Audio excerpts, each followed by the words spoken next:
instead of reading translated books is at least read books that are set in other countries to yours or written by authors from different countries to your own.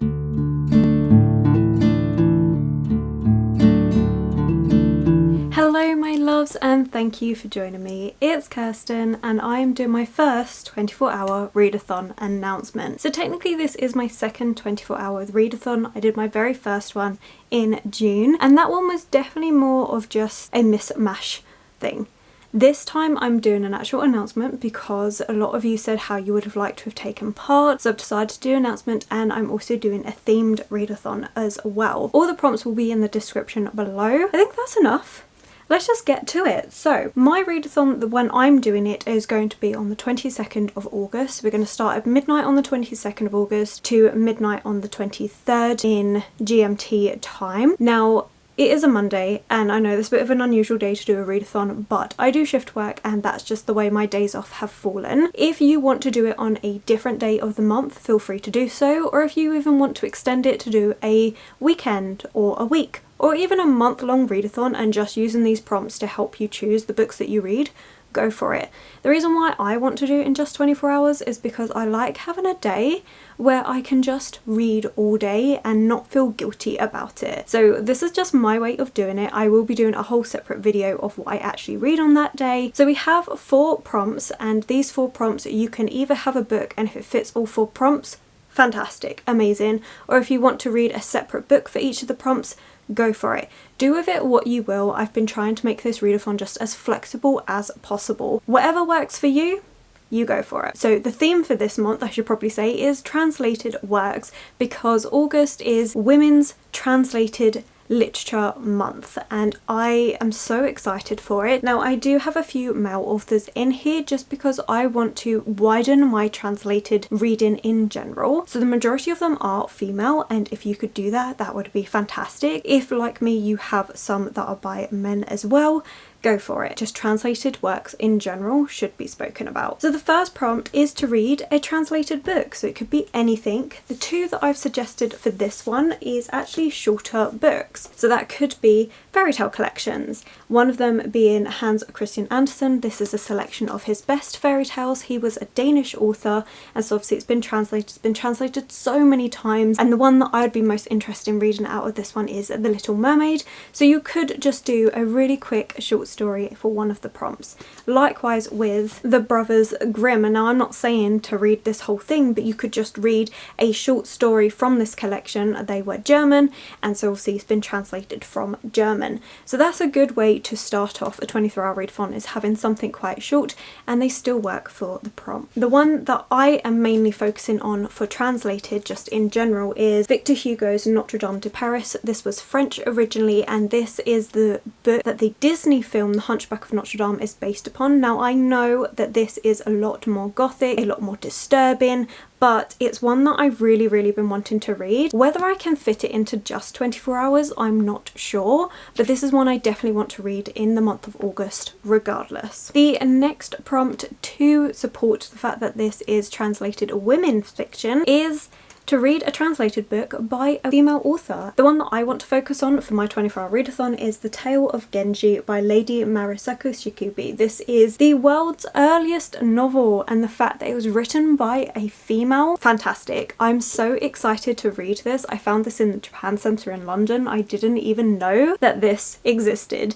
which I think is terrible. It's definitely something, a classic that should be heralded for the fact that this was the world's earliest actual official novel. So fantastic. This is all about Prince Genji, and he is someone that has inspired Japanese culture for generations in how warriors, samurai should actually be. So this is one that is top priority for me to read. It is also quite short. You do have introduction, but the actual story I think is less than 200 pages. Definitely an easy one that I can do. And also, of course, this does fulfill the prompt of translated as well. So this one does 2 of those prompts. But another book that I am considering picking up in August as well, just in general for the month, is Solo Dance by Lee Kutomi, and this again is another Japanese piece of fiction that's been translated. The author is a female. This one just sounds really intriguing. It's something very different for me. It's more contemporary, which if you've been following me for a little while, you know that I'm starting to dabble in contemporary fiction, and what better way to do that than with a translated work. And this one we're following Cho Nori, and she has just moved from Taiwan to working in Tokyo, and she's really struggling because she's struggling with the fact that she's gay, also the fact that she has this fascination about death, that her creativity comes from this fascination about it. So it's going to talk about a lot of hard-hitting topics, but I'm really excited for it. So there are just 2 picks that you could do for women in translated fiction. Obviously there are loads, and one thing I would like you guys to do is if you have any other ones, put them in the comments below so other people can have a look and get more recommendations. So the third prompt is a book that you've been putting off for a little while, and one that I definitely have been is The Phantom of the Opera by Gaston Leroux. Again, another French book. This is a book that I really couldn't tell you if I've read it before. I know the story so well, and I don't know if that's because I've actually read it years ago, or if that's just because I've seen like the adaptations. Like there's a film, Terry Pratchett did a kind of comedic take on this that I read, so I don't know whether I just know it from those. Regardless, this is one that I've been saying I'm going to read for ages, and another one I definitely want to pick up for the actual readathon. Just over 200 pages this time, about the 270 mark, but I really want to read this. Now obviously a lot of people know Phantom of the Opera, the setting of it, I think it's going to be fantastic, but if you don't know, it's kind of like a gothic ghost story, and it's all centered around the opera and this girl who's kind of taken under the wing of the phantom that's haunting this opera house to become this amazing singer, and of course terrible things start happening from there. It's so good. I really cannot wait to actually either read it for the first time or reread. You'd think I'd know, but I genuinely don't. So again, this one fulfills the prompt of something that I've been putting off for a while, and also translated. So again, doing 2. And then the final prompt is a book with your favourite colour on it, and for me my favourite colour is pink. Fantastic colour in my opinion. And for this one I've chosen Lonely Castle in the Mirror by Mizuku Tsujimori, and this again is translated from Japanese, and I am so excited for this one. This is a portal fantasy, and it's one that I've had my eye on for a little while, especially when I just started seeing loads of reviews about it. The fact that it's a portal fantasy just ticks all the boxes for me, and I was so intrigued by the cover. Yeah, I can't wait. It is a chunkier book, so whether I actually get through it on the 24-hour readathon, I'm not sure. We're following our main character who's really lonely and ends up finding this whole other world inside of her mirror, and so she goes to this castle where she meets other children like her that are lonely, and there is this quest to find this particular thing that will then grant them a wish, but once the wish has been granted, the castle is gone for everyone. So I think it's going to be really good. I'm really expecting some heartwarming feels, but because I do think it's massive, I don't think I'm actually going to get it read. Hopefully I'll at least start it on the 24-hour readathon, but if that doesn't work, then The Tale of Genji actually has pink on the cover as well in her clothing, so that actually works for 3 prompts. So that's what I mean, like this readathon is so relaxed. The 2 books I'm definitely going to be reading for it is The Phantom of the Opera and The Tale of Genji, 100%. And then if I can, I would also like to read The Lonely Castle in the Mirror.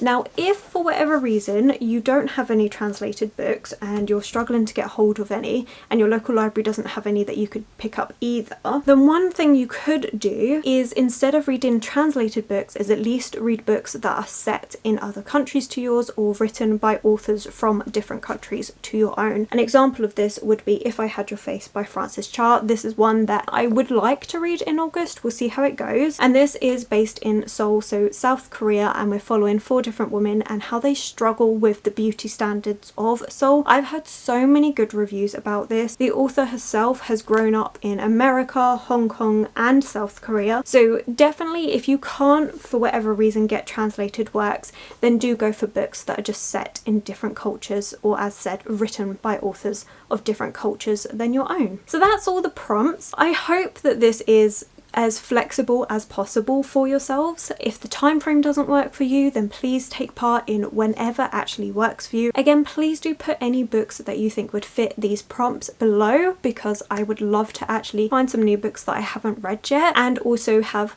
everyone else being able to have more of a selection for different ones. I've just done a very small selection of books that I've got sitting on my shelves that I wanted to read. Hopefully this has given you some ideas, or if not, then people can put comments below of different books that will also fulfill these prompts. So yeah, let me know if you're going to be taking part or not. I would love to know. And if you've got any ideas of any other future readathon themes, then again let me know, because I'm going to be doing these bi-monthly, so every other month will be a 24-hour readathon with a different set theme. So if you have any ideas of sort of things that you would like to see, put that in the comment below as well. But there we go, just a quicker video. I'm super excited. Fingers crossed we actually get some of this read. We should at least get 2 of them read. That's the plan, which is why I had to say to everyone, if you want to match up these prompts as much as possible, go for it, because I'm definitely going to have to. But thank you so much for watching. If you made it this far, then let's put a flag emoji. So a flag that's different from the country that you're in, and I think that would be really good. If you take part, I hope you have fun. Otherwise, I'm going to go. So thank you so much for watching. If you have enjoyed it, don't forget to give it that thumbs up, subscribe, comment to let me know that you're here. Social media link will be linked below, and I will of course catch you in the next one.